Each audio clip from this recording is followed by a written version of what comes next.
ambaye ni manager wa constituency manager. Our chief guest, we have former leaders of this county who are here. Let me recognize them. Mr. David Koech, who is currently the council member, University of Eldoret, is there. Asante sana mheshimiwa. Any other former? So asante kwa kufika hapa. Now I want to invite the member of Nandi Hills, Honorable Kitur, to also address the gathering. Karibu mheshimiwa. Thank you very much, Honorable Julius Melly. The Prime Cabinet Secretary, Dr. Musalia Mudavadi, the PS, the Governor of Nandi, fellow colleagues, graduates, ladies and gentlemen, good afternoon. Bwana Yesu asifiwe. First of all, allow me on behalf of the people of Nandi Hills constituency and on my own behalf to congratulate the graduates, the first graduates of Kaiboi National Polytechnic. Congratulations, great young people. Secondly, is to also congratulate the staff, principal and the staff, as well as the parents who've done great work to have been able to bring the best of the class that is now graduating today. Our chief guest today, I will be very brief because of the interest of time. I want to mention that I've seen you a couple of times, Prime Cabinet Secretary, visit Mosop constituency a couple of times. Indeed, you've been a great friend, and you're finding time in your extremely busy schedule to be here is something we take with great pride as leaders of Nandi. Secondly, is to also let all of us that are here to know that when we came into leadership, we chose that we will walk and speak one voice as the leaders of Nandi. At no point will you hear us, or if one of us is down, we'll always work together, and there will be no void in any manner or form in the leadership of this great county. Therefore, we have come in solidarity to support the Member of Parliament, whom we hope will be coming very soon, on this very important occasion, which we knew he worked very hard to have been able to have this institution be made a national polytechnic. Indeed, at that point, we had two institutions, Prime Cabinet Secretary. We had one called Lesos TVET at that point, and this the Kaiboi. But there is a way the Member of Parliament of this place worked his way. Despite the fact that the other institution is a bit bigger, he was able to get this be a national polytechnic. That tells you how passionate the Member of Parliament supports this institution indeed. Prime Cabinet Secretary, for those that are watching across the globe and across this nation and every part of this country indeed, Kaiboi National Polytechnic is a polytechnic to take your child or any young person out there need to come and survive this institution because it's one of the best. In the most secure place, fantastic climate, the teaching fraternity is very welcoming, and therefore, I want to again call upon all of us that are watching across the country to please consider having your children or yourselves to come and study in this great institution. I would like Prime Cabinet Secretary to request you that now many of these young people are going out there. Most of them are technical students. It is my wish that most of those programs we've seen the government of Kenya Kwanza are trying to open out there. We've seen, events where the minister in charge of labor has been doing some clinics of how to export young people to go abroad. We want to see that to be extremely fair. And you see the number of times this will be done also not only in Nandi, but also in Kaiboi. And we want to see the results of this, of the young people being taken from here to go abroad and work. Second last, Prime Cabinet Secretary, when I engaged the principal a bit earlier and the chairman, he told me there are a couple of industries or manufacturing firms around here who want to partner, or they've reached out to partner with them so that most of these young ones, when they are studying, they have an opportunity to be able to intern or to go there and do the practicals. Or even during the training, they are trained on what should be found in the industry. or ultimately, of course, they may get a chance to be employed. I think, Prime Cabinet Secretary, we need to expand this and be made that all industries, we get something like a mark of quality of sort for those that embrace young people or work with colleges to be able to absorb most of this for the training in their factories so that they get the practical training hands-on. And I think this is something that could be quite interesting going forward. Finally, Prime Cabinet Secretary, I want to thank the government of Kenya Kwanza. Recently, we had a challenge where our government subsidized fertilizers. And when that happened, we saw a great result where every sector of agriculture were able to have enough food being grown, and we were able, even like maize, we had enough of them. But we had a challenge recently when one of the institutions that we all depend here, that is Kenya Seed, faced a challenge in terms of their costings, and they were able to increase the price. This came to our discussion, and we shared with the leadership of Kenya Kwanza. I want to thank you that that was nullified, and now farmers can buy the maize seed in the price that was before. And with that, we want also this subsidy then to be done for the maize seed as well, so that hii kuja kula bunge isikuwe fertilizer peke yake. Wacha pia tupate subsidy kwa mahindi. Ama mnasema namna gani? On the seed, si ndio? Ya kila kitu, kwa sababu sasa tunaenda msimu wa kuweza kupanda. Finally, the Nandi Nation has had a great challenge in the past on the issue of the road networks. Tunataka kushukuru sana kwa sababu mwaka huu rais amesema kwamba atashughulikia mambo ya mabarabara. We are very keen as leaders of this place to work together with the government. Na pia tukubali, wakati tunaitisha hii tengenezwe, lazima pia kuna mahali serikali lazima itapata pesa. Na hiyo haina option, inakuanga kutax ama namna gani. But I think let's see how best we can do, because for sure in Nandi we are in dire need of proper expansive roads for us to be able to take our produce to the fields.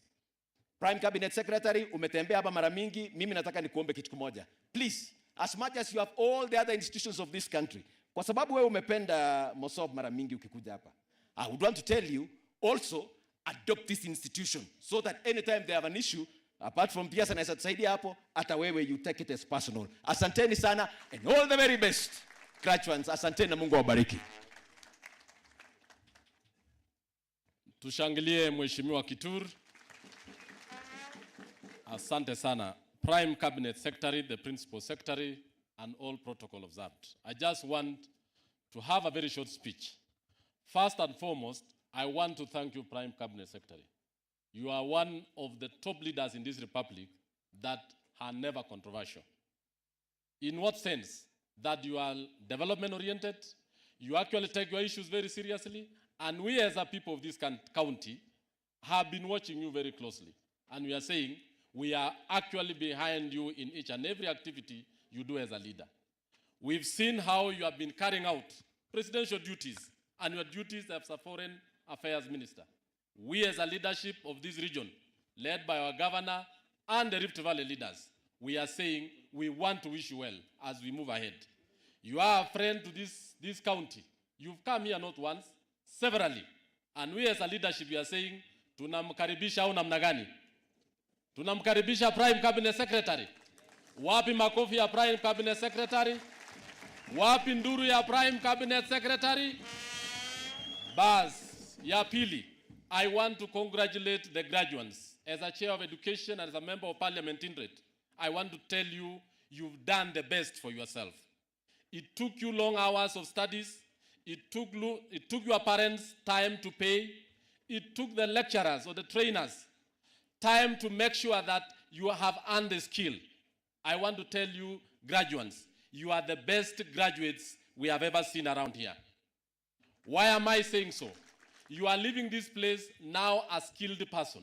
You are an electrical engineer, you are an agricultural engineer, you are a mechanical engineer, and you are worth to actually be a member of what is going to take this country ahead. I'm just asking you, leave this place and do not ask even for employment. Ask how you can create it yourself. Along in our Kenyan society today, we have a number of you who are doing very well, not in the formal employment, but in your own way, you create and make others and this country have a living. I want to ask, there is a linkage between industry and employment and training. And I think Madam Principal Secretary knows that. As much as we have several CDF projects going on in this sub-county, and even the whole of Nandi County, Governor Sang has a lot of projects going on. We have a training institute at Cheptarit. We have the milk processing plant. Don't ask yourself, what are you going to do so that you earn a living out of the linkages between yourself as a skilled worker and those particular institutes? I want to ask you, as you move out of this institution, if you are disciplined, you are organized, and you can go anywhere in this world to work. The other day, your principal had invited me to Kazi, what do you call it? Kazi Maju, is it? Kazi Maju. Foreign work. If you go to Qatar, if you go to Germany, if you go to any part of this world, you will fit in there. And I want to tell you, don't look at Kaiboi, Nandi, and Kenya. Look at the world. What can you be able to do in Germany? What can you be able to do in Korea? What can you be able to do in Dubai and other parts of the world? We as a people, we are going to support you with very good legislation, especially on how you can move out, you can use your skills very well, and you can develop this country. I want to say that as a Department of Education, as a chair, we've made a number of laws that are assisting you as a students, are assisting the Kenyans, and making sure that TVET should be the largest department in education. Because this is the place where we have the largest and the strongest human force in this country. And you'll be able to produce and give this country a lot of money as a people. Lastly, as I told you earlier on, I went to the United States a few weeks ago. And I met your member of parliament. He's very robust. He's gained health. He's doing very well. Most of you must have seen the photos in the social media. I did that because I want to tell you that he's doing well. He's recuperating very well. And most of the projects that are here today, we stand here today because of the work of Honorable Kirwa. He fought for this institution to be a national polytechnic. Can you give him applause, please? The member of the constituency manager has just indicated the number of road projects, the number of CDF projects going on. That means you have no vacuum in this constituency. You have no problem at all. He every other time consults with his constituency office. And as a leadership of the county led by the governor and ourselves, we'll step in any other time that he requires us to. Like this graduation ceremony. That's why we are all here together. And I want to thank Governor because when we said we are looking for the chief guest, you did very well and you met the Prime Cabinet Secretary, and now we are here today courtesy of your member of parliament because he is following us even now, wherever he is in Dallas, and he's actually saying, congrats na pongezi watu wa Mosop kwa kumwombea na mnaendelea kumshikilia akiwa kule nje. Au namna gani? Ya mwisho nataka niseme, we have a number of projects that are going on, like the road. Barabara hii yetu ya kuanzia kule Tinderet mpaka Celia na hizi zote ambaye tumesema inafanywa na contractor moja. We had some technical issues on funding Prime Cabinet Secretary, which I think you in the government have sorted it out, and we want to see it started. And we want to ask you, we want these roads to get finished because we have the funding already from the donors. Tunataka tumalize hizi barabara, tuanze hizi zingine, na hizo mambo ya sitima iwe things of the past. Lastly, ni project ya ICT yenye iko hapa. I know the supplementary budget is around the corner, and I want to ask Principal Secretary, let us finish that ICT so that next time when we are coming here, we are inspecting a different project. Au namna gani? And you being the AIE holder, and you know we make budget in the National Assembly, just propose, we give resources, I think they are about 50%, about 50 million shillings, tumalize hiyo ICT, wanafunzi waingie, alafu tupate pesa mfukoni. Au namna gani? Tuko sawa?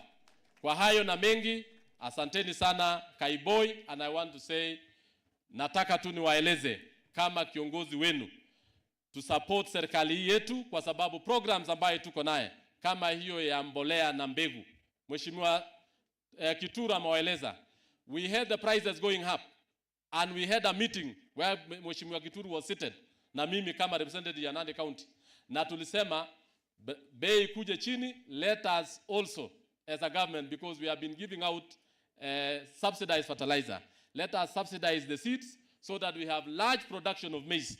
Tutumie mashamba yetu ili tuwe na mahindi ya kutosha, ili tuwe na pesa ya kugharamia watoto wetu katika mambo ya fees, ili tupate pesa na tuingie mambo ya SHA na tuweze kujimudu kwa mambo ya afya katika taifa letu. Kwa hayo nasema asanteni sana. Nataka nimchukue muda huu sasa nimuite Mama County, Mheshimiwa Cynthia Muge, ili aendeshe program kuanzia hapo. Mpigie makofi akikuja. Asante sana. Thank you, Chairman. Chief Guest, the Prime Cabinet Secretary and CS for Foreign and Diaspora Affairs, Your Excellency Governor Nandi County, the leaders present, the graduates 2025 class, good afternoon. Today we meet here at the Kaiboi National Polytechnic, first to congratulate the graduating class of 2025, to say hongera for your graduation. We are proudly associated with National Polytechnic of Kaiboi, this being the first institution to attain the national status in Nandi County. We are proudly associated. The elevation comes with responsibility. The responsibility that comes with the elevation is on commitment to excellence, to make sure that the institution is able to produce ethical and properly skilled graduates like the class of 2025 that we are celebrating today.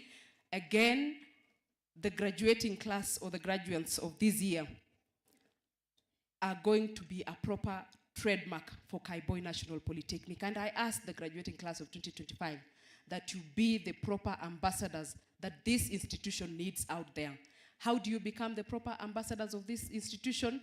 By making sure that the output, everything that you touch when you go out there, turns to gold, so that we can be associated with this alma mater. That every time someone wants to look for a plumber, they will ask if they first graduated from Kaiboi National Polytechnic. If they want an electrician, they will ask for a referral that left Kaiboi National Polytechnic. I ask the class of 2025 to be good ambassadors to Kaiboi National Polytechnic. Graduates, this is a lifelong skill gaining. The world is changing. Whatever skill you have today, it must be in your business to make sure that you innovate every other time, that you upskill every other time, so that you can be able to meet the requirements of the market that we have.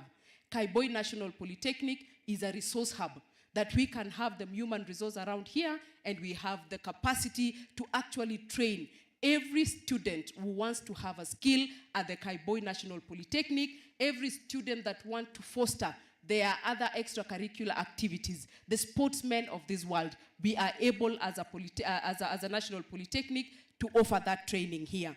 And lastly, I want to ask that we aim for excellence, that everything that you do outside there is the best that you can ever do. I want to ask you to also be innovative. I want to ask you to be collaborative, that before you leave here today, if you are a group that did plumbing, put yourself together, and that is where I come in. If you put yourself together in a group, we have a fund in GAF, National Government Affirmative Action Fund, that is called value addition, that you can walk into my office and say, hey, we graduated from Kaiboi National Polytechnic, and we are plumbers, and we do not have the requisite equipment that we need. And I can tell you this, you will walk out of that office with $1 million bob that is not to be refunded, that you're going to use it in your daily endeavors. So I wish you the very best. This is where the rubber meets the road. This is where you start asking yourself, what can I do for this country? You no longer have the opportunity to ask, what can this country do for me? It is, what can I do for this country? And when you're doing that for this country, you also get something for yourself, because this is where we are going. And I want to borrow from the chair of the council. He says that if you knock on a door and it does not open, what do?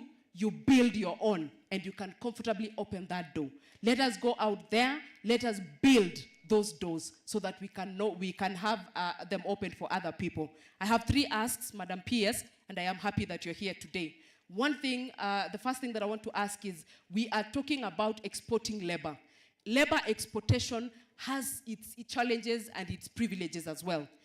As a training institution that we want to leverage on labor export, I want to ask you and the ministry to be able to sit down and incorporate languages to be learned in the TVETs. Make sure that there is a common course for German language, for example, for a Chinese language, for example, so that when you graduate from here, you are up for grabs in the national market where we want to export the labor to a greater extent. That is a challenge to the ministry. Number 2, this is a technologically advancing country.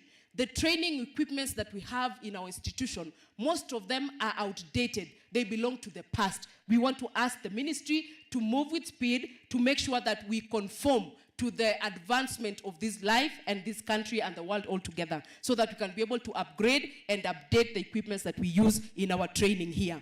Lastly, we are asking for retooling of the TVET trainers. They were trained 10 years ago, 20 years ago. Things have changed.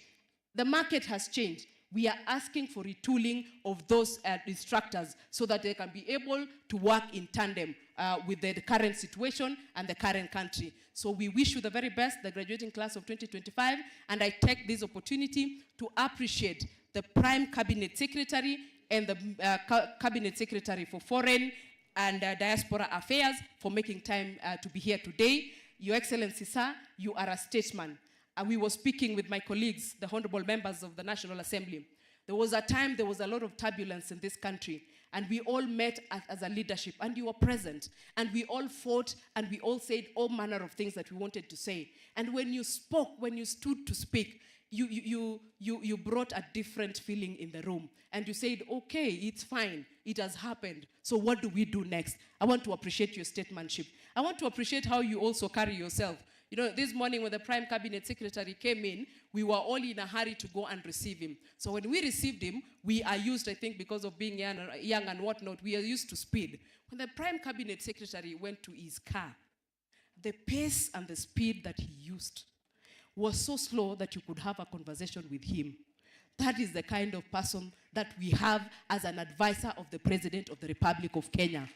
A kind of person that does not gaslight. He actually puts off the fires that we have here. We appreciate as a community, Your Excellency, your support that you're giving to His Excellency, the President of the Republic of Kenya, to prosper and to take Kenya to greater heights. With all that, I wish you the very best, the graduating class of 2025. May you be prosperous. May your impact be felt in your community and in the society at large. Congratulations. It is my humble assignment today to invite Her Excellency, the Deputy Governor for Nandi, to be able to address us and take the program from there. Karibu, Your Excellency.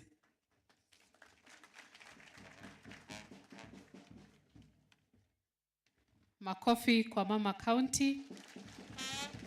Asanteni sana. Our chief guest, sir, Daktari Wycliffe Musalia. All protocols observed. Ladies and gentlemen, good afternoon. Good afternoon again. Wana Kaiboi hoye. Are we happy? This is the day that the Lord has made, and we are here to celebrate with you the Lord's doing, your work, and that of your lecturers and trainers.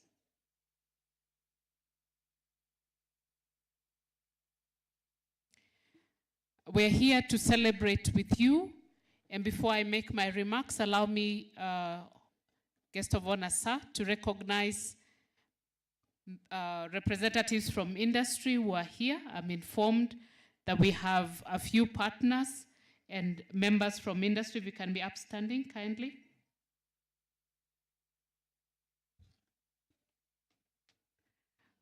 Maybe they are elsewhere. The banks who bank with us. There? They are at the back. Thank you very much for making time to be part of this auspicious occasion. Guest of honor, sir, I am excited to be standing in this congregation today as we look back 63 years down the line since this institution was established. I am honored to stand before you being a daughter of a carpenter. That carpenter studied in Kaiboi Technical then. And when I look back, I see a man who picked his skills and went home. He'd made things that would stand out. When we were going to primary school and we had to go with a desk, my father fashioned the desks that we used, and ours from our family would be unique compared to those from other households. I believe that we are in the right place, and the skills that are being imparted here are going to transform the young people that pass through Kaiboi National Polytechnic. Makofi kwenu. Another exciting thing, guest of honor, sir, this is where my parents met. And I believe these young people here have met their soulmates as they studied here. How I pray that you will cherish that relationship that you have established by not only being students, but you have loved each other, right? Congratulations, class of 2025. Guest of honor, allow me to request everyone who can hear my voice today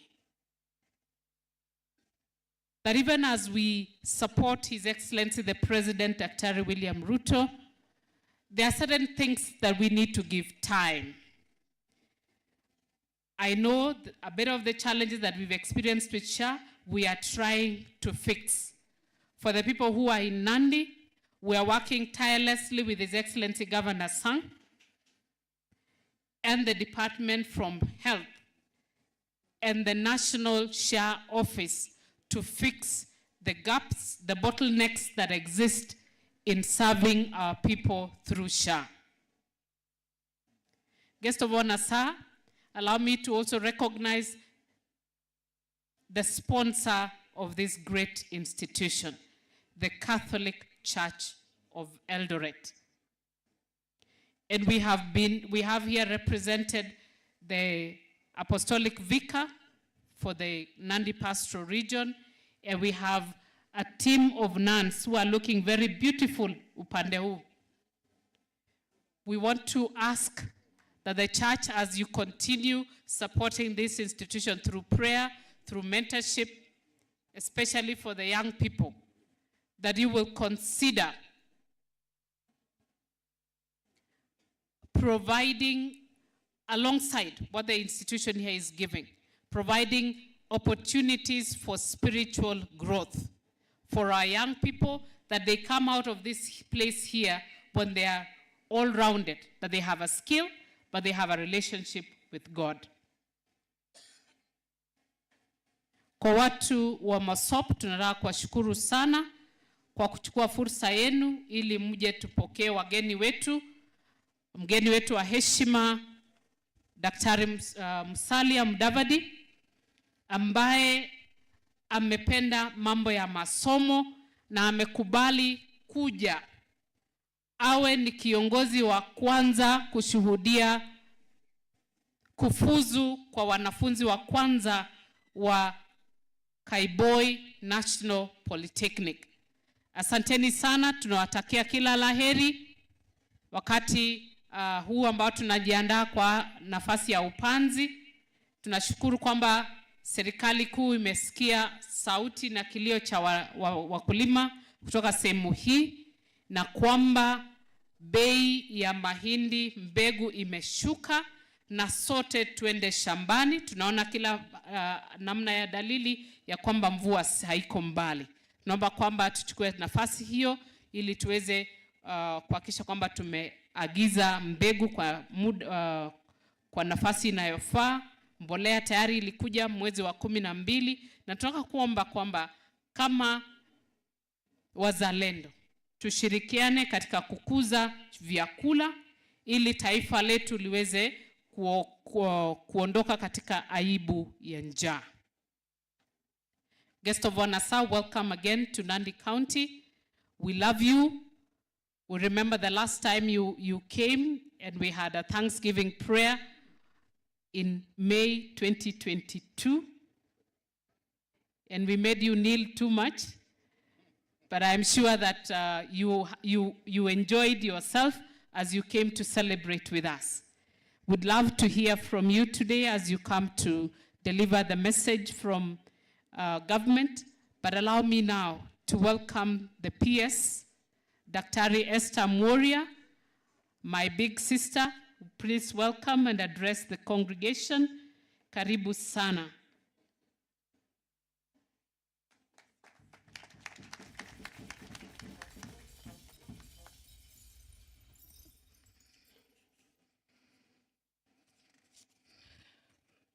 The Prime Cabinet Secretary and Cabinet Secretary for Foreign Affairs and Foreign and Diaspora Affairs, my friend, His Excellency Dr. Musalia Mudavadi, kindly allow me to ride on the established protocol so that we save on time. Before Your Excellency, I go to my speech, I would like to comment on a few things that have come up. And I want to start maybe almost to the end. A women rep and languages in our institutions, all these principals sitting mostly here, if I ask them to be upstanding, the ones who are training foreign languages in their institutions, please stand up. Please be upstanding. And there's others on that side. This is going on in our institutions actively because we do realize that, Your Excellency, that we are not just training for the local market. Please be seated. And then there is the equipping and the retooling of trainers. The CEO, Kenya School of TVET, is here. Tarno, where are you? Here he is. And he knows the programs we are having almost continuously to retool our trainers. And their principals are here, madam. And I want to tell you that we are doing this because we are continuously recrafting our curricula now. We as TVET have refused to train in the traditional way.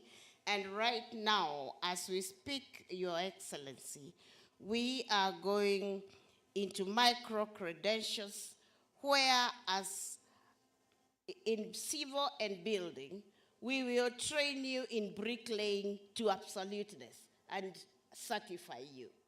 Then you can go to painting. Then you can go to God knows what. So that, Your Excellency, by the time you graduate with civil and building, you are actually crafted in each skill to absoluteness. For that to happen, Madam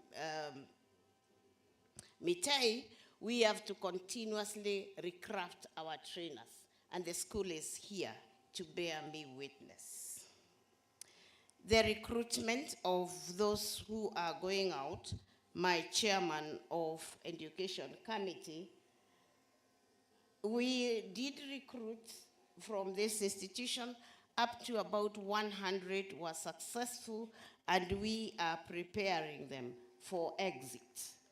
Actually, those who have issues with funding, we have brought in the youth fund for them to apply and be able to move out. That is not just in this institution, but across the country. Housing and hostels. We have a big problem of hostels in my institution, PCS, and what His Excellency the President has announced is that he is going to use the housing, affordable housing space to be able to provide hostels in our institutions. And the other day when we were in, as the president was in the coast, I had a conversation with the CS Lands, and we agreed that we are going to give her a priority list. That is the problem, because everybody is a priority. So again, that is well known that we need hostels, and affordable housing is tackling that.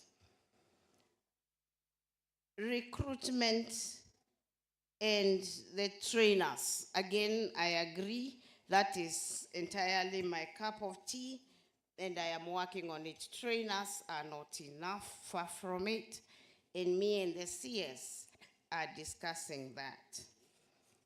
Your Excellency, I intend to be very brief, and I want to say that I want to commend all you graduates for your dedication and handwork. You have persevered through years of training, and as you leave this institution today, you are not just equipped for knowledge and skills, but rather you have been empowered with confidence. Please go and make those doors that you can open yourselves. Your Excellency, I have already told you as we sat there that we want to move our population in the TVET institutions from the current 550 to 2 million by the end of this year. Therefore, Your Excellency, we are partnering very closely with the political class, and I want to tell you, Your Excellency, where we are working closely with the political class, like here, we are doing very well, because it is the political class that is out there and they know where these young people are. The other space, Your Excellency, is Ngao. I requested my colleague, Omolo, to write a letter to the DCCs, and he did, and the request was that we work together with Ngao to ensure that these young people come to our institutions. Your Excellency, that is how our number first has grown from about 320 now to 550, and we are pushing the space. So again, it is my humble request to the political class and Ngao to continue working with us, because for us in the Ministry of Education and government as a whole, we are about 100% transition. So we do not want the 716,000 young people who got C to E last year to stay out there. They need to come to our institutions, and we will give you absolute knowledge. Your Excellency, I've been telling these young people, nobody is a failure until you decide to be a failure. We have space for you across the country. Please come. In fact, Your Excellency, the president has been asking me, why are you keeping these people in these institutions for a whole 2 years? Let them come for 3 months, 6 months, and we are able to give you a skill. And these principles of mine, Your Excellency, they know that. Let them come. We skill them for 3 months, 6 months, 1 year. If you want to come back after the 3 months or the 6 months, our doors are open. But we want to give you a skill. The other day, Your Excellency, I went with one of my directors who is sitting right here to EBZ. And they told us they want young people who can do the apparels, and they want us to train them for 6 months. For 6 weeks, sorry, for 6 weeks. And they go into the world of work, and they go and work. And they are trained for 4 weeks. Then the other 2 weeks, they want to polish, if it is fixing the pocket or the collar or the whatever. And they need 10,000 young people every year. That is one industry. I know of 3 others that are coming up at EBZ, and they will need our young people. That is why, Your Excellency, we have agreed with my principals that we are about skilling our young people, education and training. Mheshimiwa Meli, si umekubali hata wewe education and training imekuwa hapo muda mrefu. Sasa wacha tu skill watu. Si ndio? Na nikisapotiwa na huyu hakuna mtu mwingine anaweza kuniuliza kama sasa. Sababu huyu ndiye anaweza kusema I'm not working. So the TVET institutions, Your Excellency, are about bridging the gap. And I need all of us to be actively aware that the cabinet passed the dual training policy the other day. And Your Excellency, what we are doing now is rolling out that dual training policy. And it is our determination at the department that these young people will be in the institutions 30 to 50% of the time. The rest, 50 to 70% of the time, they have to be in an industry. That way, then this industry, and let's not lie to ourselves, and my technical staff is here, that these industries are not available. They are. And Your Excellency, I have industrial liaison officers in our institutions. Every institution has an industry liaison officer. And I would like you, principals, to tell us, kama iko mtu ameenda kutafuta industries zimekosa. Simekosa? The industries are there, Your Excellency, in the various areas of training. And therefore, we want to make sure our young people are there 50 to 70% of the time, so that as they leave the institutions, they are well crafted and can move to the world of work. I don't want to read any speeches, but Your Excellency, let me also say that we in government, if we are going to industrialize this country, let me say what I have told anybody and everybody who cared to listen to me, that for us to be able to attract industries into this country, you know the industries have the industry owners have the money, they have the machinery, they have the market. What they do not have is the man. And Your Excellency, that man, so I've been talking about 4 M's, the market, the machinery, the money, and the man. Your Excellency, it is my responsibility and the responsibility of these people sitting here to ensure that that man is crafted. And that man, Your Excellency, is the person we are saying that we are now breaking the curricula into skill sets, so that, because the industry now, I can tell you with confidence, is asking you, what can you do?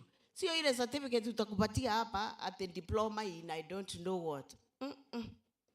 You will go there and they ask you, what can you do? So Your Excellency, as a department, we want to make sure that our young people can actually do.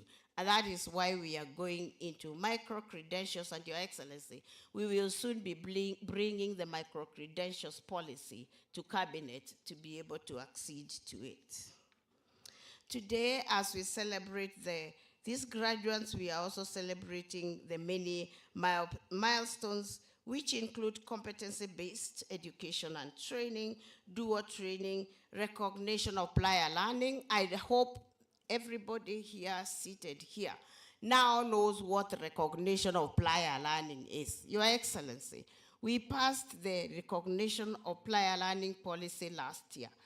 And what we have done is that we have established a directorate of recognition of prior learning at Kaiboi National Polytechnic, so that all those who have skills and they are not certified can liaise with any. I've not said you can only go to Kaiboi, any institution, including this one. It will be purely the principal's responsibility to liaise with Kaiboi National Polytechnic and see how the assessment and the certification is going to be done here at Kaiboi National Polytechnic. And tomorrow, Your Excellency, I'll be in Kisii National Polytechnic with this SANLO here. Because at Kisii National Polytechnic, we are now retraining assessors of RPL, and we are also coming up with the tools of recognition of prior learning, so that we know exactly what we are looking for before we certify you. So hapa watu wasianze kusema ati tunapeana certificate kiolera. Hakuna. Tomorrow I am going to oversee the training of the assessors and the tools that are going to be used to assess those who are out there, so that we certify them. Na wanaweza pia kwenda kazi majuu, wanaweza get government tenders because they now have the papers. So that, again, Your Excellency, is something we are doing very actively. Ladies and gentlemen, I want to commend Kaiboi National Polytechnic management for successfully organizing this graduation ceremony. There is evidence of prudent management and sound cooperation as an institution. Congratulations, and to you graduates, I wish to reiterate my pride in you, and this is honest. I am about students or young people who take their space so seriously that they learn to the end. And Your Excellency, I was at PC Kenyanjui the other day. We are again graduating quite a large number of students. And what I told the principal, and I'm now telling you, Tioni, make sure you have the booklet. Ajana na Tioni nataka asikia hii. I want you to have the booklet that has all the people who are graduating locked up somewhere. Make sure you know everybody who is graduating here, that they are properly crafted into that book, and you put it somewhere away, because you will have others coming, God knows from where. And they will come with a graduation booklet, and they will say, si unaona hii ni njina yangu, hiyo ni yao. Yako must be the one that you know who graduated, who went to class and actually graduated. Your Excellency, in my former life at Jomo Kenyatta University of Agriculture and Technology, we had so many people coming up with booklets and saying, mimi niligraduate. Hata ona picha nilivaa garlands. Kwani hapa huyu wako na garlands? Hizo vitu ati niligraduate. Hakuna kitu kama hiyo. Msema kweli ni hiyo booklet. Na wengine hawako, kwa hiyo booklet itakuwa na Tioni. Alafu sasa, Your Excellency, from my former life, I am always getting boarded to go to court to actually testify that Kitul here was never in school. And I'm giving an example of Kitul because many of these people I'm talking about are his caliber. Ama caliber ya huyu chairman wangu anaitwa Meli na vile namuogopa kwa sababu. So please make sure we are doing the right thing and that you can be held accountable for what you have achieved, because you have actually achieved it, but not a question of faking your way through. With those many, na ninyi simumesikia maprinciple, aka hiyo kitabu vizuri. With those many remarks, Your Excellency, ladies and gentlemen, I want to say I am very glad to be here. I am very happy to see you going through this. Thank you very much for listening to me. And as you go there, may the hand of our Lord lead you. May you have your doors open. And I also love the chairman, that if they can't open, create yours. Si wengine wenu hapa mmeonyeshwa kutengeneza milango. Tengeneza yako ifunguke.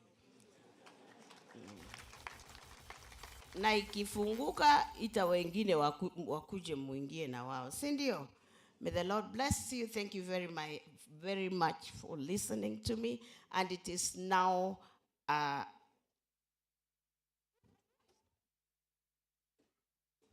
oh, my sister has told me she's the one to come. I thought it was me. God bless you.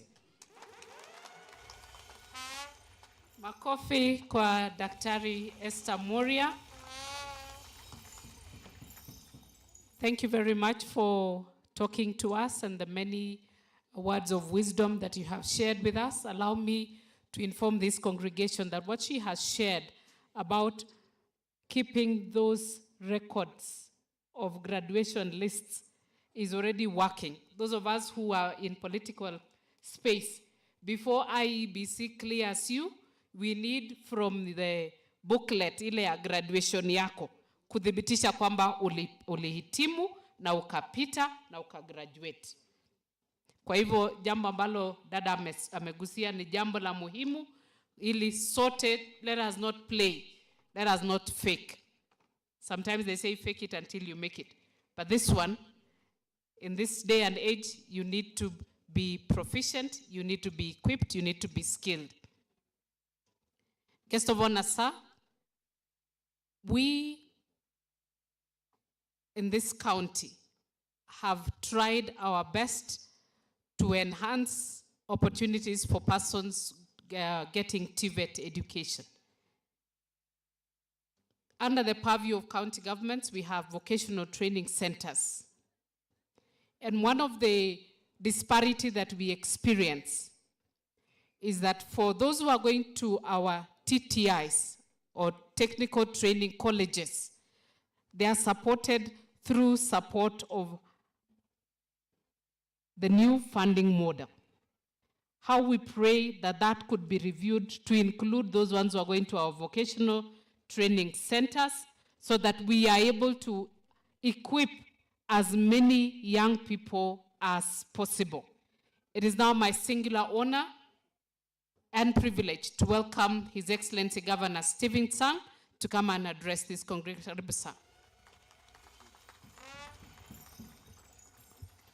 Asante sana, Deputy Governor.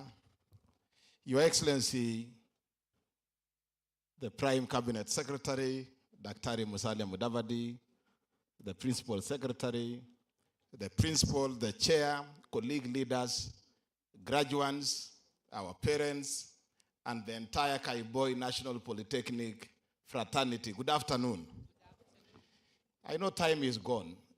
Your Excellency, when this institution reached out to me and the head of public service to get them a guest, we had a chat with the area member of parliament, Mheshimiwa Abraham Kirwa, and we unanimously settled on you. One, because of the role that you do in the running of our government, but more particularly because of the friendship that you have had with this county and this constituency.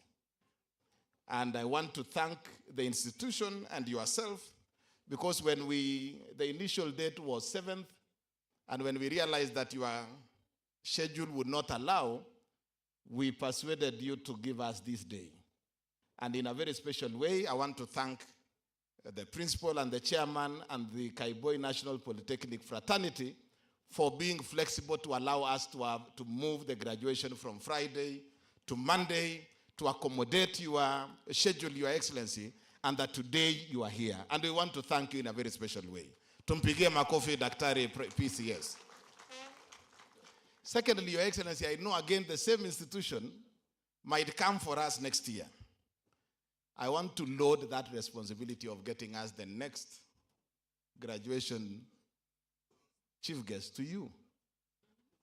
Wewe ndio utatutafutia the chief guest were the next graduation. The second graduation at Kaiboi National Polytechnic will be by yourself, Your Excellency. And most likely, the guest I hear they want to have here might be the head of state, His Excellency, the President of the Republic of Kenya. So, sisi tunakupatia hiyo juhudi, na hii ni notice ya 1 year ahead. I am sure you can be able to work within the 1 year ahead of you to get us that guest. And the reason, Your Excellency, why we also need the head of state to visit us here is because of 2 things. The elevation of this institution into a national polytechnic is not an end in itself. It is the start of a journey. The institution here requires infrastructure upgrade and support and expansion so that then we can be able to meet the status of a national polytechnic. And we hope, Your Excellency, that you are coming here today and the support by the Ministry of Education and the TVET together with your office and the support we get from national government, that this institution will be upgraded and that the facilities and the infrastructure, including the training and the equipment, will be upgraded so that we can be able to serve more young men and women who want to gain skills. Today, and I want to congratulate the graduates, 1,611 who are graduating today. Pongezi, congratulations on your achievement. But I'm sure in the next phase of things, we will be having over 2,000, over 3,000 graduates in this institution. And therefore, Your Excellency, we want to appreciate the reforms, and I want to thank the PS. She has been able to raise a number of the things that we have always raised are already being addressed by the State Department, including shortening the time that our students take to acquire skills in our institutions. If we can be able to reduce them even by half, start by reducing it to 1 year, then move to reducing it to 6 months, that will shorten the time. It will lessen the burden of paying school fees for our parents and our students, but also it will give them an opportunity to join the job market and contribute towards the building of our country. Your Excellency, TVET is the way to go. There is no country in the world that has industrialized outside the purview of TVET and skills. And therefore, if this country has to industrialize, be able to create jobs for our young men and women, then we must be able to put our emphasis within TVET training institutions, and we are excited with what is happening nationally. Finally, on that small issue, Your Excellency, is that we know that the funding model has had some bit of challenges, particularly under the university funding model. But Your Excellency, it will interest you to know that the funding model has never had an issue with the TVET. In fact, for TVETs, it is working. The only challenge that we now have is that this funding model by TVET is conjoined with the university funding model, so that the small discussions that are going on around the university funding model is affecting the TVET, yet the new funding model was already working and is positively working for our TVETs. If we can find a way of separating, so that then the funding model under TVET institutions can be rolled out full blast, while the discussion around fixing here and there, the few issues around the university funding model can be addressed. So, Your Excellency, we are asking that even as you take this message, let us separate and allow the TVET funding model to be rolled out, because already it is an improvement from the current funding model, and it's likely to support a lot of our children and our students within our TVET institution. Finally, Prime Cabinet, you are here when we came with the President and we talked to these wonderful people of Mosop and Nandi. We are excited about some of the programs that the national government has already rolled out in our counties. Your Excellency, there is one particular road that supports this institution. The road from Kipkaren all the way to Kaiboi, and the road from Kaiboi all the way to Kapsisiyo. This is a road, Your Excellency, that was abandoned midway, and this other road is about 20 kilometers. We have already gotten funding for the road from here to Chepteroi, across all the way to Kapkatembu. We have also some roads that we have agreed, Your Excellency, that we need link roads between Nandi and Kakamega, so that we open up the market between Nandi and Kakamega for purposes of business. But the people in Rift Valley to take advantage of all the development programs and the institutions in Kakamega and the ones in Nandi. We are asking, Your Excellency, that you give priority, particularly to this inter-county road network that is going to open up the space and allow our children and our people and our business people to do business across the counties for the good of our people. And therefore, Prime Cabinet Secretary, you are the chief guest. We want to hear you today. I want to shorten my remarks to that and take this opportunity as my greatest pleasure to invite our Prime Cabinet Secretary and the Cabinet Secretary in charge of Foreign Affairs and Diaspora Affairs to be upstanding and be able to speak to us. Karibu, Your Excellency, sir.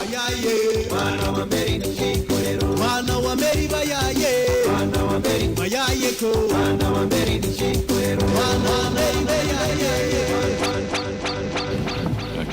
you. Please be seated.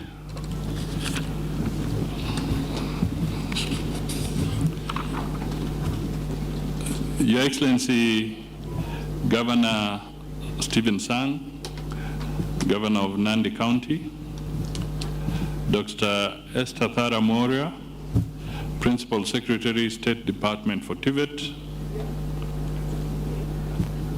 our leaders,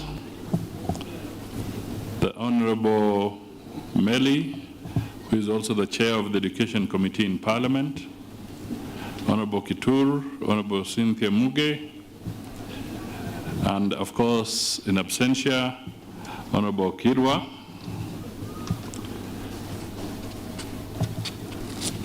the Chairman of Kaiboi National Polytechnic, Dr. James Sang, the Chief Principal, Abdu Tione, all leaders present, TVET principals, and most of all, graduates, parents, guardians, and stakeholders. Ladies and gentlemen, let me start by saying good afternoon. Let me also extend an apology because I came in late. We were supposed to have started early in the morning, but our assignments sometimes can take a quick turn. So this morning I had to meet a delegation of the IMF, International Monetary Fund, because we are also negotiating to wind up our program, which has been running, and to start developing a new program which relates to the management of the economy. And in the process, there is something they're calling the governance diagnostic, and also diagnostic on anti-corruption measures, which they wanted us to discuss. So please bear with me for that delay. My first message also extends to the people of Mosop, all of you, for bearing your time without the area of Member of Parliament being present. So let me join you in praying and wishing that the Honorable Abraham Kirwa, who is my friend, will recover soonest and be able to resume his assignment with you. Sang said is true. They were able to talk to me with the Honorable Felix Koske, and it became difficult to say no. So I am here. And I also bring felicitations from President Ruto. We spoke last night and I told him I'll be coming here. And pia yeye anasema heko kwenu. So let me make my formal remarks and then I'll just add one or two things. It is a great honor for me to join you here today for the first graduation ceremony of Kaiboi National Polytechnic since it was upgraded from a technical training institute last year. This is a significant milestone, not just for the people of Mosop constituency and Nandi County, but for the entire country. It reaffirms the government's commitment to enhance the contribution of the technical and vocational education and training sector to economic and social development. We are proud to be standing on the ground that His Excellency President William Samoei Ruto prepared when he commissioned the Jitume Digital Skills Laboratory and laid the foundation stone for an information and communication technologies complex in January last year. The moment is here for us to celebrate the first 1,614 graduates who have completed their learning experience in this distinguished institution. We recognize you for your hard work, dedication, and achievements. Your graduation marks the end of one chapter and the beginning of the new. Exciting opportunities that ahead that will shape your future. Let me extend my heartfelt congratulations to all of you graduates and acknowledge your trainers, families, and the communities you come from for supporting you through this remarkable journey. Your success is a testament to the government's unwavering resolve to grow and develop the TVET sector to produce skills that will support Kenya's priority sectors and enhance its global competitiveness in line with the bottom-up economic transformation agenda.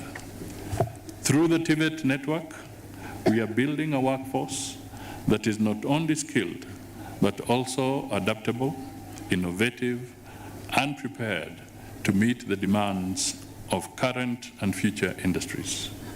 We are also promoting equity and inclusion by ensuring that each constituency has at least one TVET institution. We have made strides. That is a very serious matter. One TVET institution per constituency. We have made significant strides in reforming the sector to ensure that it is aligned with global trends, industry standards, and the needs of our growing workforce. In this regard, we are upgrading and modernizing TVET institutions to enhance their relevance and responsiveness to the manpower needs of our growing economy. These reforms focus on enhancing the quality of education and training, improving access to TVET programs, and ensuring that what is taught in these institutions directly addresses the needs of the labor market. As part of these reforms, the Cabinet has approved the dual training policy, and you heard the Principal Secretary make reference to this, that formalizes the integration of theoretical learning and hands-on training in industries. This historic decision is a game changer, as it will ensure that trainees who have been constrained by skills mismatch with the needs of our industries can now graduate with cutting-edge skills to entrepreneurship or local and international labor markets. This policy will also enable TVET institutions to fully implement the robust competency-based education training curriculum that was rolled out in September 2023. The training focuses on practical skills and outcomes that ensure TVET trainees are knowledgeable and highly skilled in areas most needed by industries. The government has further made substantial investments in upgrading of TVET institutions, infrastructure, including providing modern equipment and learning tools. It has also enhanced investments in the training and development of TVET instructors, particularly in new technologies and methodologies. We have recently recruited 2,000 trainers to bridge the trainer deficit in the TVET sector, while enhancement of the recognition of prior learning framework has formalized the competencies of artisans who have gained skills through work experience or informal learning. As I conclude the formal remarks, let me appreciate the council, management, students, and stakeholders of Kaiboi National Polytechnic for hosting this great gathering. You have a great opportunity to position this institution in Kenya's socio-economic transformation journey by developing mutually beneficial linkages with the local community and the industries that will engage your graduates now and in the future. God bless you all, and thank you. Your Excellency Governor Sang, Madam PS, maybe let me just emphasize one or two issues that are critical. One, I just want to underscore that the TVET program in Kenya is now becoming a reference point for many other countries. It is becoming the benchmark upon which others are beginning to see how to move forward.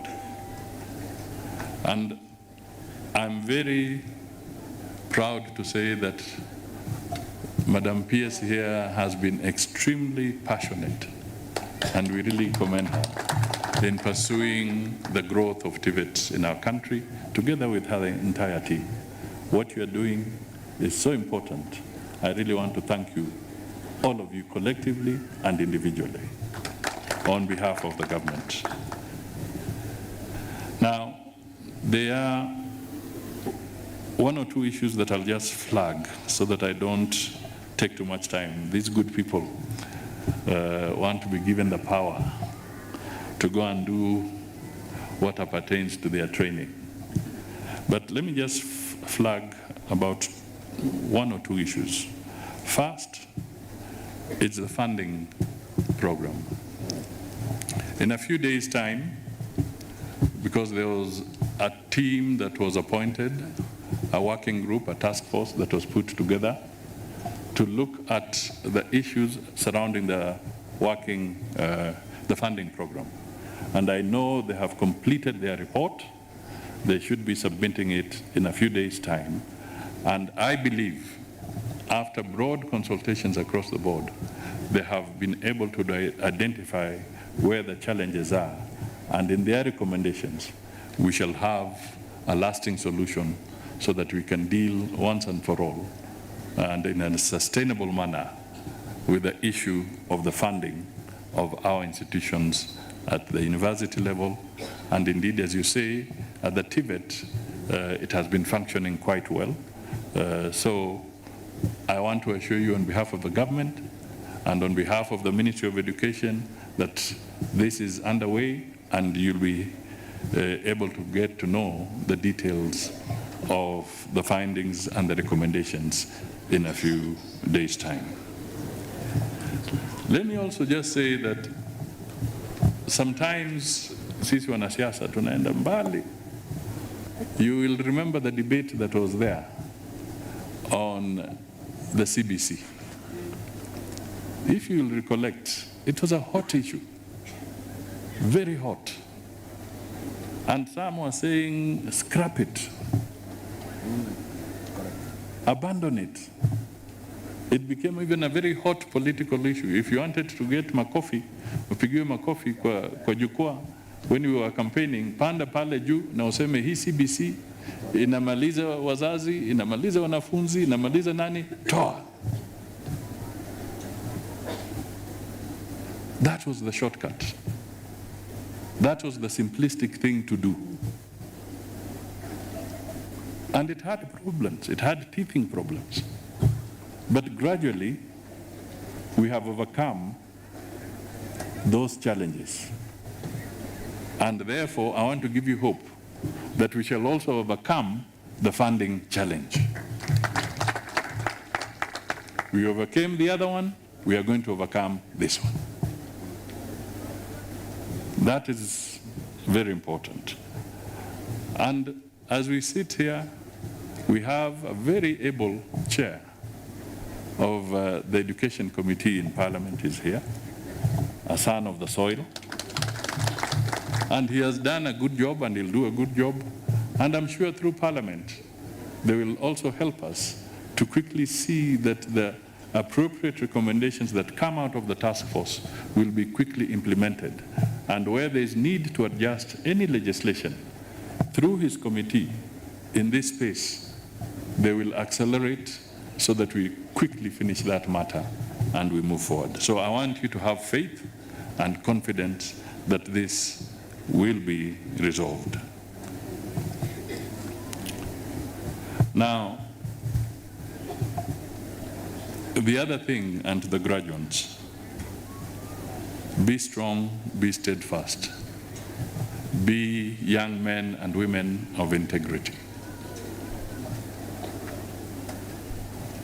I came from Geneva the other day on behalf of the government, and I had a chance to meet with the Director General of World Trade Organization, Dr. Ngozi, and the message she said is this: when you go back to your country, tell them that the honeymoon around aid is over. The honeymoon is over. Globally, the honeymoon is over. Now we must shift gear and we must compete for investment and trade. In history, you read about the scramble for Africa when the colonialists were dividing Africa and scrambling around it. Now, we must look at it in the reverse, that we must scramble for investment and trade. And you shall not get investment and trade if you do not have a skilled manpower.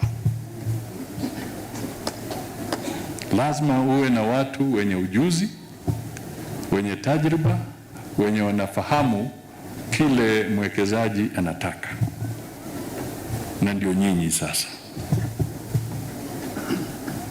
Tunawataka, tunawahitaji, Kenya inawataka, inawahitaji, kwa sababu kupitia kwenu ndio tutafutia wale investors wakuje katika Kenya, kwa sababu hiyo ndio scramble mpya, na tuachane na mambo ya aid.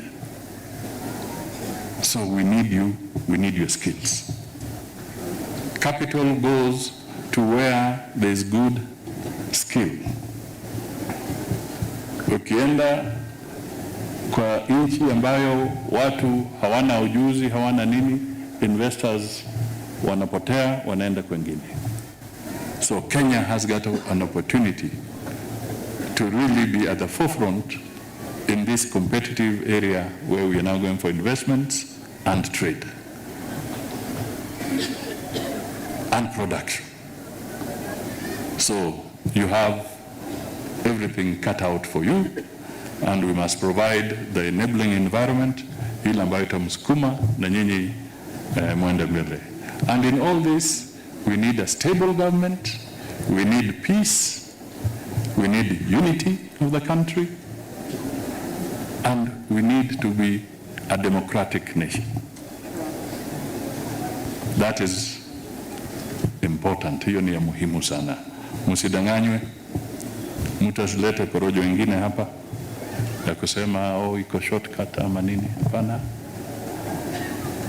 We just have to walk the straight and narrow road to make sure that Kenya is on the right path. Kwa hivyo, I want to wish you graduates all the success as you move out to either gain employment or also to generate employment as you move forward. Sio tu kuandikwa ama kuajiriwa, pia na nyinyi nikiangalia, nikitazama, you can also do it. You can also do it. Tazama mwenzako ambaye yuko karibu na wewe, muangalie kwa uso. Muulize, will you be an employee or an employer?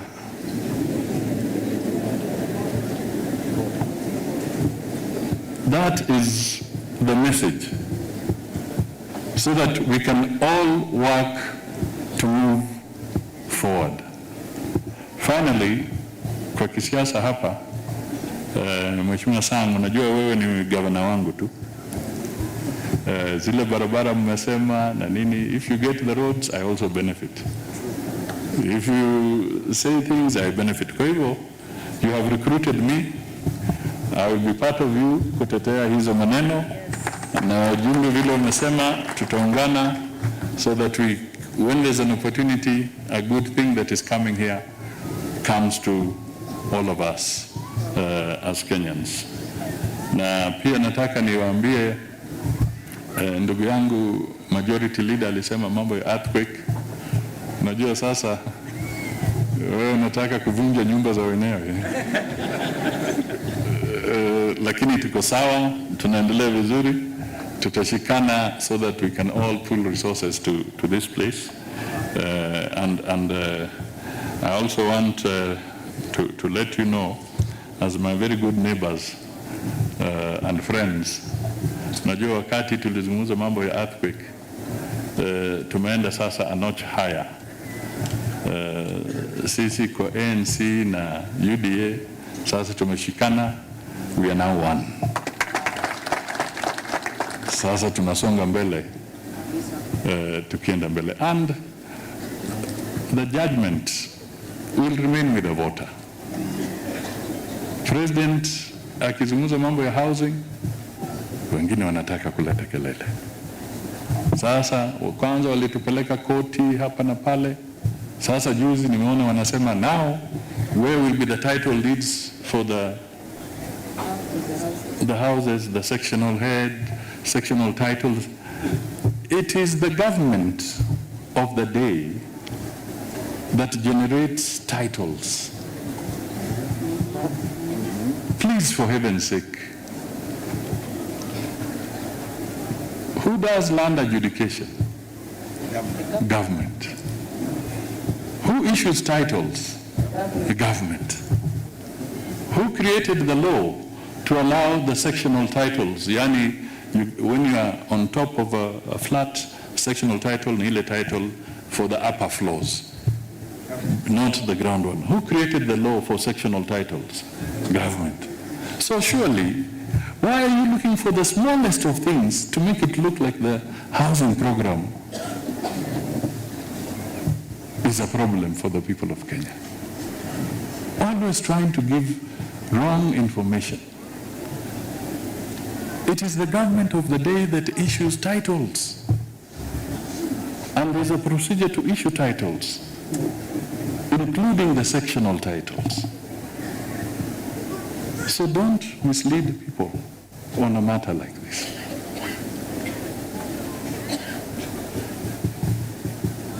I've just told you the honeymoon on aid is over. Mambo ya health. The international community, particularly the Western powers and the new administration in the United States, has got a different AIDS policy. Aid policy. Now, the funding for health programs is being put back to the governments in those countries. Tuachane na kufikiri sasa mtu mwingine atakuja kufanya health programs zetu.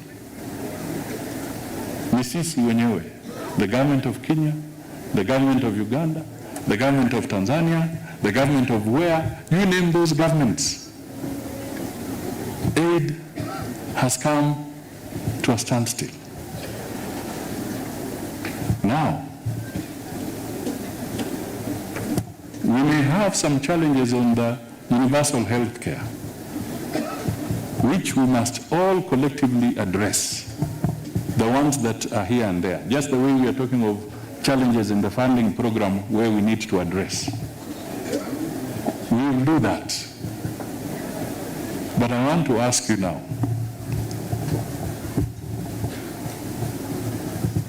was it a premonition or what was it that led the government of Kenya to pursue aggressively the need to have a proper and functioning universal health care program? Now that aid is being cut, it's being removed, ladies and gentlemen, even if you don't like the government, but at least acknowledge one thing.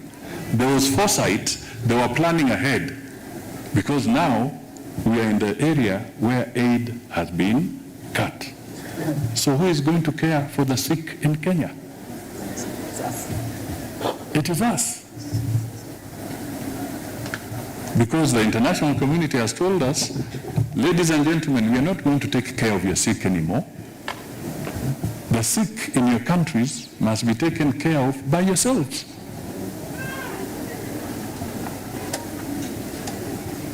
So what do we do? Na mimi nazungumza hapa kwa sababu kwa mfano kwa aid program, AIDS and what have you. In Kenya, we have citizens who are affected, about 1.3 million Kenyans, and the government of Kenya funds about 60% of their program, and the international community was funding up to 40%. I only want to give the example of Kenya. I don't want to talk about other countries. There are others where they rely 100% on donor assistance. So the government of Kenya must figure out how do we meet the gap of 40% that is no longer going to be available from the international community. We have to do it. As a responsible government, we have to find ways. If we were irresponsible, we would say we shall do nothing about it. So the 40% who are relying on international funding can then just disappear into the wilderness. A responsible government cannot do that. And the government of President William Ruto is a responsible government, and therefore, that is why you have a universal health care program, so that we can systematically find a way of catering for all Kenyans, irrespective of their station in life. Na hapo ndio mimi na imekuja hapa kusema kama jirani wenu, tusipige siasa na maisha ya watu. Tutoe suluhu, tufikirie, tujadiliane, pahali sheria lazima ibadilishwe, tubadilishe kupitia kwa bunge na kwa county assemblies, alafu tusaidie Wakenya wetu. Kwa hivyo, kama nimeongea zaidi, mtanisamehe, lakini niliona mimi kama mmoja wenu ni vizuri saa zingine tuongee haya maneno kiwaziwazi, na nimefurahi kwa sababu hamukupiga makofi. Hiyo ni dalili kuonyesha kwamba mnasikiza. It is so important to listen keenly to what somebody is saying on some of these very sensitive and important national issues. God bless you all. God bless our graduates, and may we have success for all of you.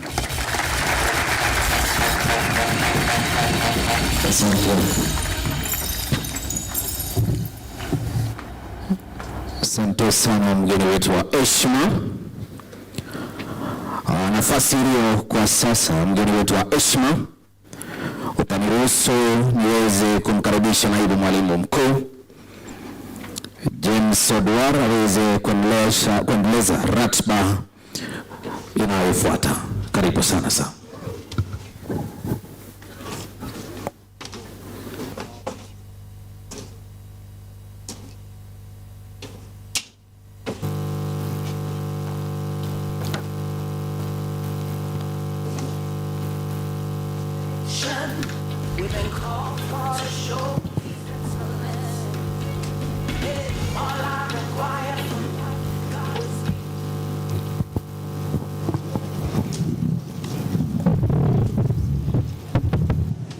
Guest of honor, sir, distinguished guests, graduates, parents, ladies and gentlemen, good afternoon.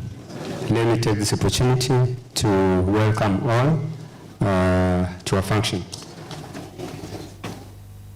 I'll be calling upon the chief guest in a while to confer the diplomas and certificates to our graduates. Guest of honor, sir, may I call upon the heads of department to present the 463 graduates who have been trained and examined, satisfied the board of examiners for the award of artisan certificates in the various trade areas in the following order: Agriculture and Environmental Studies Department, Building and Civil Engineering Department, Business Studies Department, Computing and Informatics Department, Electrical and Electronics Engineering Department, and lastly, Mechanical Engineering Department.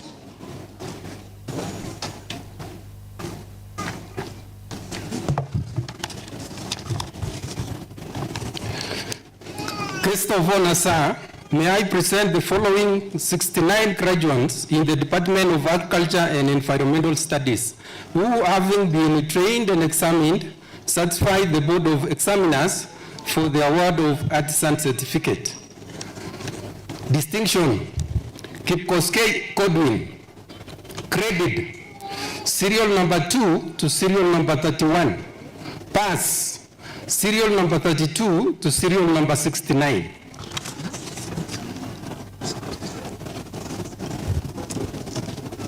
Guest of honor, sir, may I present the following 165 graduates in the Department of Building and Civil Engineering who, having been trained and examined, satisfied the Board of Examiners for the award of Artisan Certificate. Artisan in Building, credit: serial number 1 to serial number 11. Pass: serial number 12 to serial number 2. Artisan in Building in Plumbing, credit: serial number 1 to serial number 2. Pass: serial number 3 to serial number 85.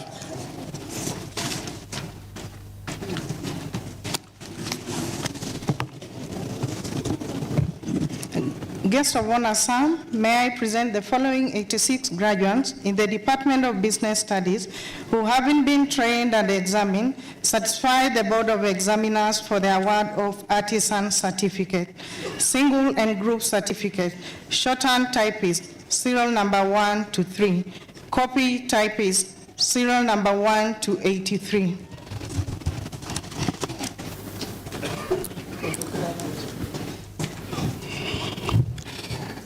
Guest of honor, sir, may I present the following 57 graduates in the Department of Electrical and Electronics Engineering who have been trained, examined, satisfied the Board of Examiners for the award of Artisan Certificates. Credit: serial number 1 to serial number 3. Pass: serial number 4 to serial number 57.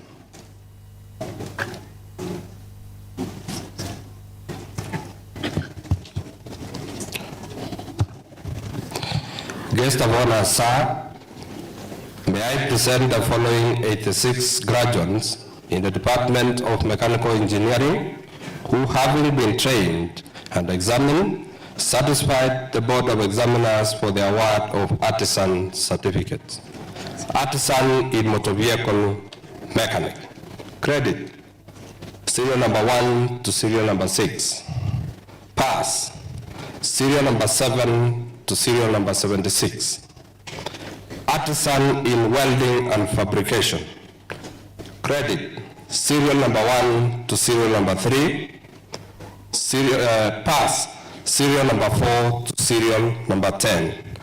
Please, all artisan graduates, be upstanding for the conferment of your various artisan certificates. Be upstanding as I invite the guest of honor to come forward and confer to you the artisan certificates.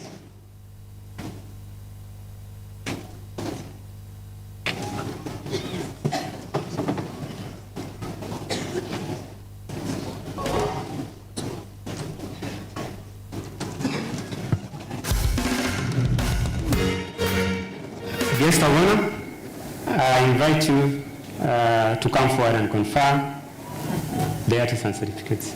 Thank you.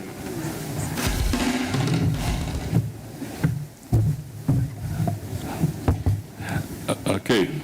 Acting on the powers conferred on me by the TVET Act 2013, and knowing that you have satisfied the examiners in your respective fields, I award you the respective artisan certificates. Congratulations.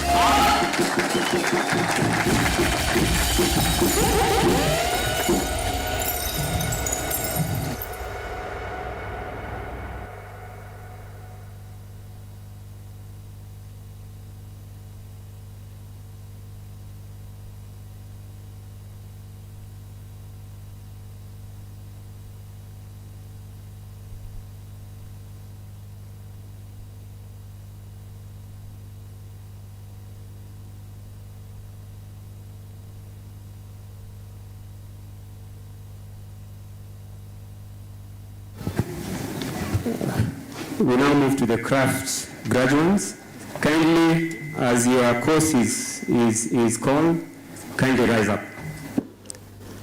May I call upon the heads of department to present the 701 graduates who, having been trained and examined, satisfied the Board of Examiners for the Art of Craft certificates in the various trade areas in the following order: Agriculture and Environmental Studies Department, Building and Civil Engineering Department, Business Studies Department, Computing and Informatics Department, Electrical and Electronics Engineering Department, Mechanical Engineering Department.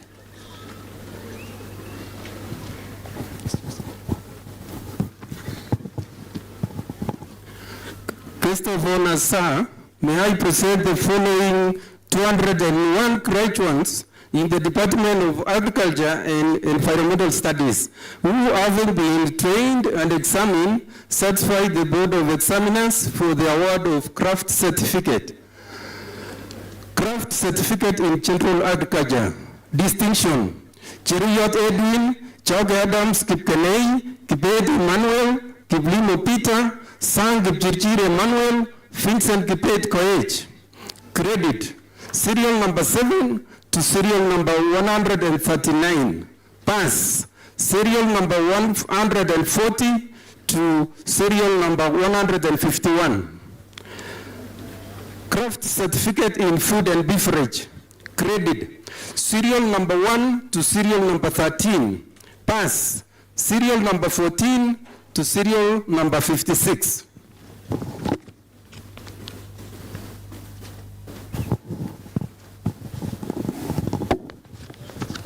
Guest of honor, sir, may I present the following 218 graduates in the Department of Building and Civil Engineering who, having been trained and examined, satisfied the Board of Examiners for the award of Craft Certificate. Certificate in Road Construction. Credit: serial number 1 to serial number 3. Pass: serial number 4. Certificate in Plumbing. Distinction: Kipiogo James Biwott. Credit: serial number 2 to serial number 49. Pass: serial number 50 to serial number 99. Craft Certificate in Land Surveying. Credit: serial number 1 to serial number 7. Pass: serial number 8 to serial number 36. Craft Certificate in Building Technology. Credit: serial number 1 to serial number 14. Pass: serial number 15 to serial number 81.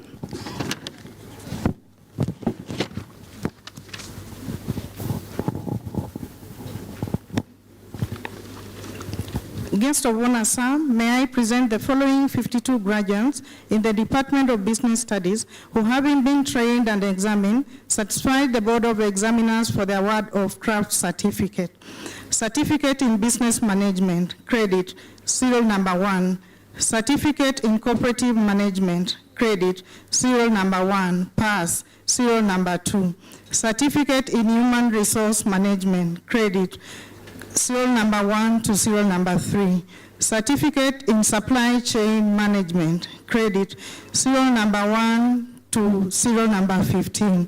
Pass: serial number 16 to serial number 21. Certificate in Social Work and Community Development. Distinction: Jemtai Bilha Otundo Irene Kadenge. Credit: serial number 3 to serial number 25.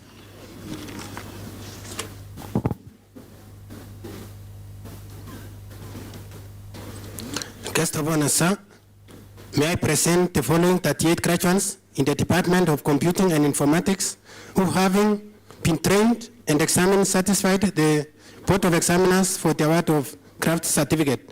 Craft certificate in information and communication technology. Credit, serial 1, pass, serial 2 to 13. Craft certificate in information studies. Credit, serial 1 to 15, pass, serial 16 to 26.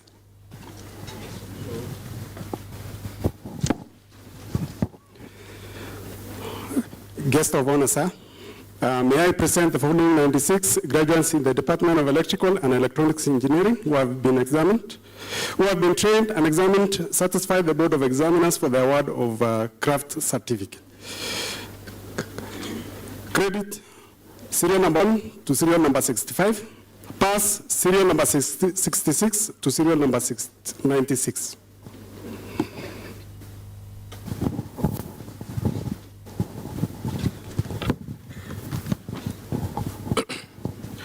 Guest of honor, sir, may I present the following 96 graduates in the Department of Mechanical Engineering who, having been trained and examined, satisfied the Board of Examiners for the award of craft certificate. Craft in automotive engineering.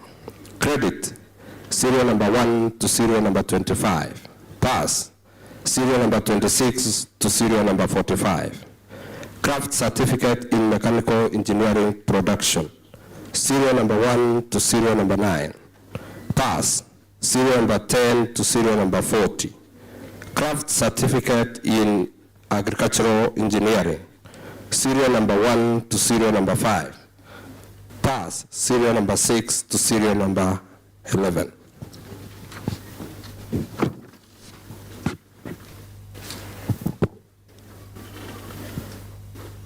Guest of honor, sir. May I invite you to come forward and confer to our graduates the craft certificates.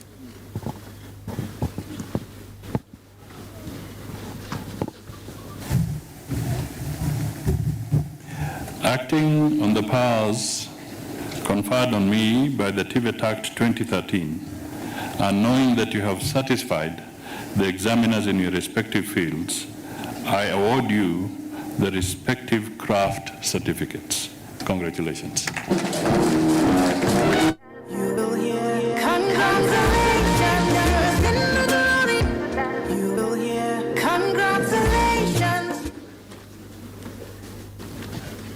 Thank you. Guest of honor, sir, may I call upon the heads of department to present the 447 graduates who, having been trained and examined, satisfied the Board of Examiners for the award of diploma certificates in the various trade areas in the following order: Agriculture and Environmental Studies Department, Building and Civil Engineering Department, Business Studies Department, Computing and Informatics Department, Electrical and Electronics Engineering Department, Mechanical Engineering Department.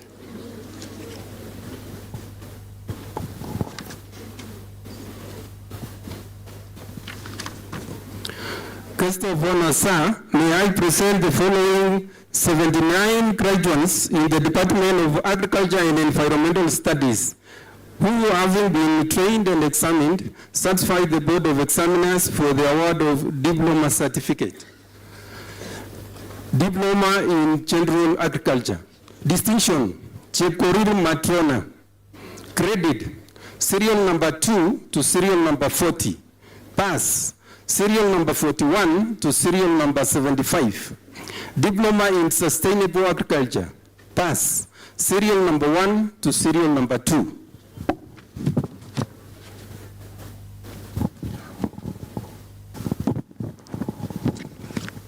Guest of honor, sir, may I present the following 67 graduates in the Department of Building and Civil Engineering who, having been trained and examined, satisfied the Board of Examiners for the award of diploma certificate. Diploma in land surveying. Credit, serial number 1 to serial number 10. Pass, serial number 11 to serial number 16. Diploma in building technology. Credit, serial number 1 to serial number 7. Pass, serial number 8 to serial number 52.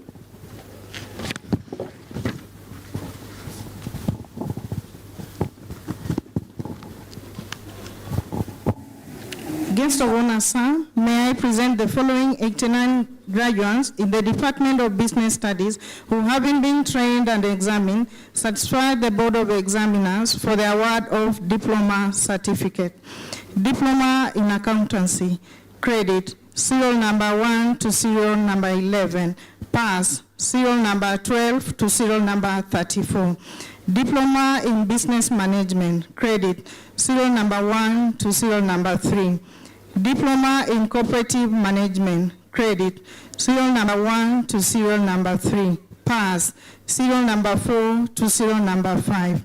Diploma in Human Resource Management, credit, serial number 1 to serial number in Supply Chain Management 1 to serial number 11. Pass, serial number 12 to serial number 13.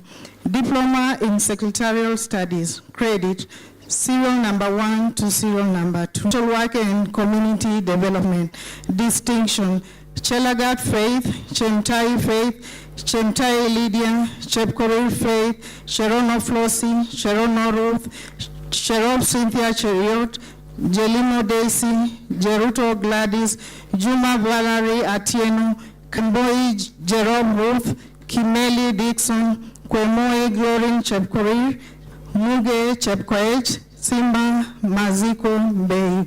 Credit, serial number 18 to serial number 24. Pass, serial number 25.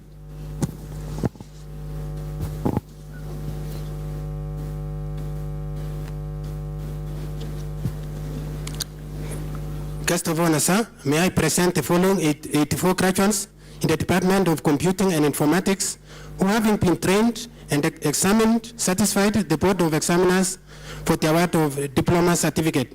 Diploma in Information and Communication Technology, credit, serial 1 to 35, pass, serial 36 to 58. Diploma in Information Science, credit, serial 1 to 22, pass, serial 23 to 24.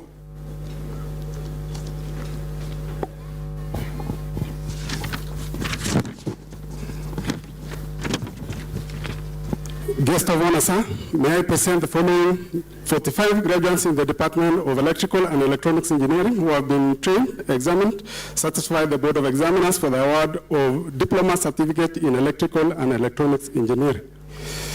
Credit, serial number 1 to serial number 4.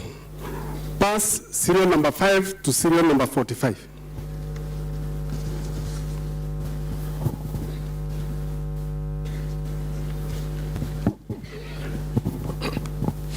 Guest of honor, sir, may I present the following 83 graduates in the Department of Mechanical Engineering who, having been trained in and examined, satisfied the Board of Examiners for the award of diplomas.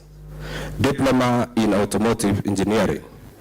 Credit, serial number 1 to serial number 4. Pass, serial number 5 to serial number 18. Diploma in Mechanical Engineering Production Option. Credit, serial number 1. Pass, serial number 2 to serial number 6. Diploma in Mechanical Engineering Plant Option. Serial number 1 to serial number 3. Pass, serial number 4 to serial number 19. Diploma in Mechanical Engineering Plant Option TAP. Pass, serial number 1. Diploma in Agricultural Engineering. Credit, serial number 1 to serial number 12. Pass, serial number 13 to serial number 39.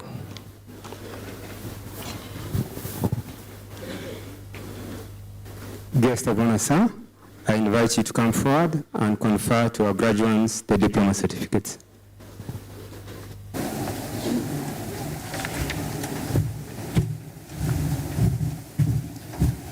Acting on the powers conferred on me by the TVET Act 2013, and knowing that you have satisfied the examiners in your respective fields, I award you the respective diploma certificates. Congratulations. J. Eli.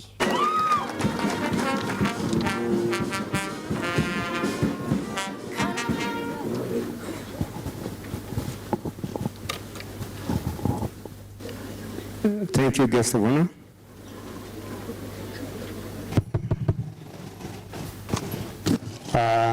We now want to recognize our graduates.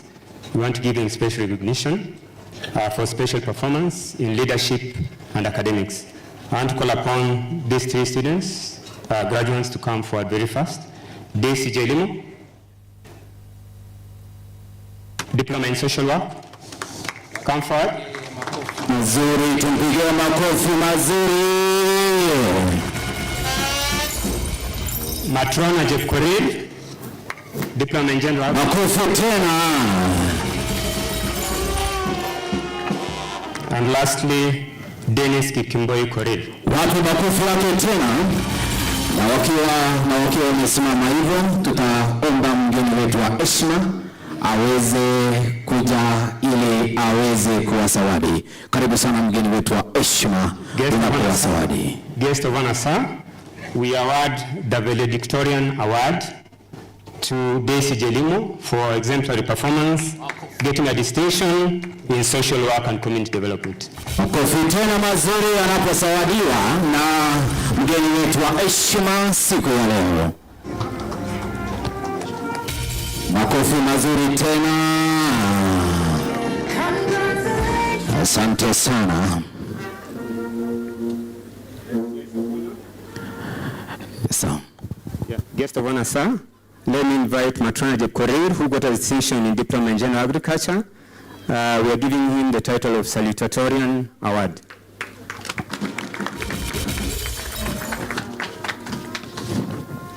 Lastly, guest of honor, we want to award Dennis Kaiboi Korir for exemplary leadership and governance as Katiso President.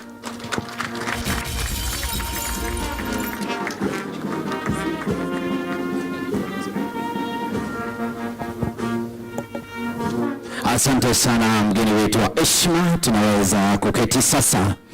Basi mgeni wetu wa heshima, nafasi iliyo kwa sasa, utaniruhusu niweze kumuita mwalimu mkuu taasisi ya kitaifa ya Kaiboi, niweze kumuita mwalimu mkuu kwa usinduzi wa mpango mkakati, ama ukipenda sana the launch of strategic plan. Wapi makofi ya mwalimu mkuu anapokuja?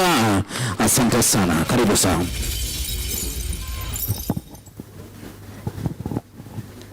Thank you very much, Chief Guest Sir, distinguished guests, esteemed partners, ladies and gentlemen.